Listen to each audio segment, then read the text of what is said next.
Hi po sa inyo lahat, magandang araw po. Ito po ang Bonita Himalayan Pink Salt.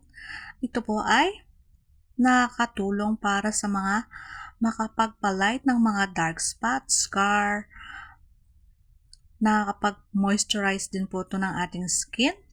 Deep hydration, anti-aging, contains ingredients that minimize fine lines and sagging.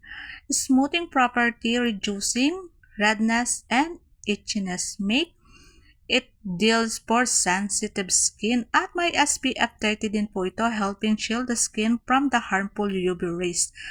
Pwede po ito sa mukha at sa buong katawan. At naka-buy one take one pa po siya. Kaya ano pang hinihintay nyo? Mag-check out na rin po kayo sa mga gustong pumuti, mag-lighten yung mga scar at yung mga dark area natin. Mag-check out na po kayo. Lalagay ko po ang link sa aking yellow basket. Maraming salamat po. Bye!